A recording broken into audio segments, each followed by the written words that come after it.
You snapped at your mom today. Maybe you raised your voice. Maybe you just walked out of the room because you couldn't take one more minute.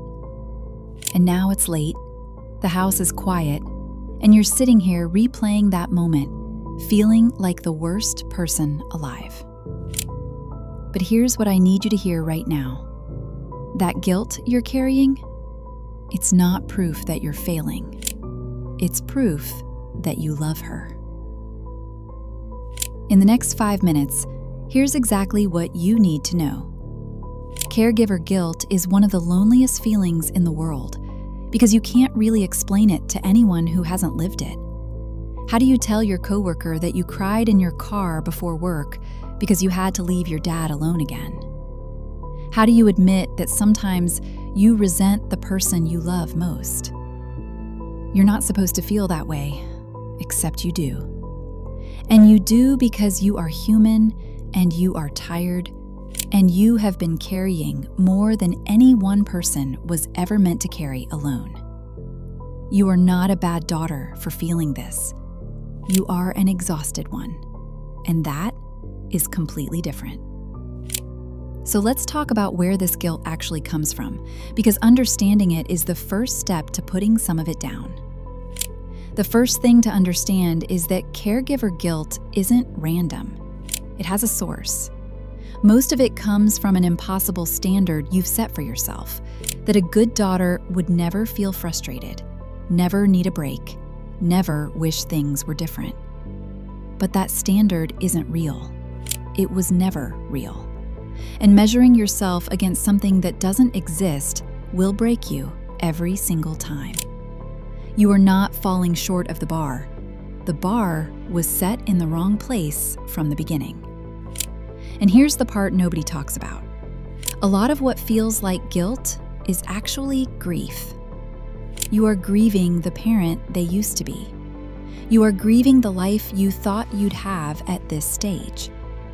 That heaviness in your chest isn't just guilt, it's loss. And you are allowed to mourn that. Here's something most people never realize, and it changed everything for me when I finally understood it. Guilt peaks when you're doing the most, not the least. The more you give, the more it feels like it's never enough. That's not selfishness, that's exhaustion wearing a mask. The second thing, and this one is hard, is that guilt and love are not opposites. You can love your parent deeply and still need space from them. You can be completely devoted and still have a moment where you think, I cannot do this today. Those moments don't cancel out the thousands of things you do right. They make you human. And every single day you show up, even on the hardest days, is an act of love, whether it feels that way or not. The third thing is that you cannot guilt yourself into being a better caregiver. It doesn't work that way.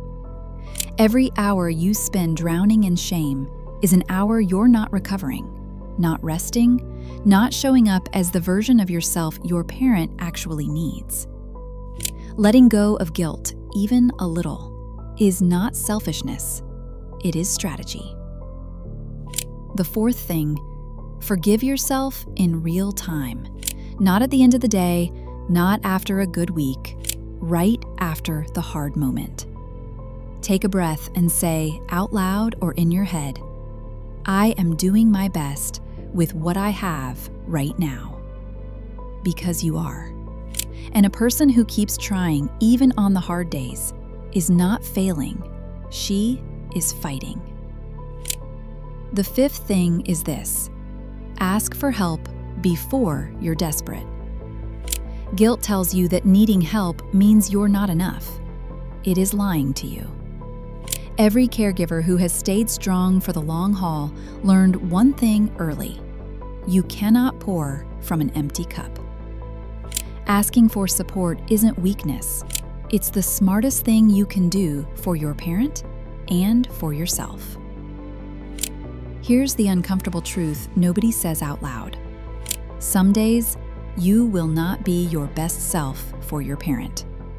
Some days you'll be impatient or distracted or you'll just go through the motions. And that is okay. Not every day has to be a perfect caregiving day. What matters is that you keep showing up, imperfectly, exhaustedly, and with love underneath all of it. When you started this video, you were carrying guilt like it was proof of something.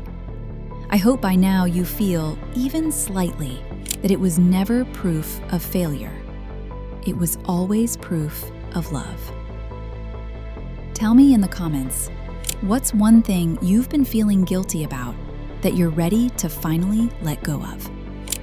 And if you're running on empty right now, watch my video on Caregiver Burnout next. It picks up exactly where this one left off. And if nobody has told you lately, you are doing an incredible job. Subscribe so you never have to face this journey alone.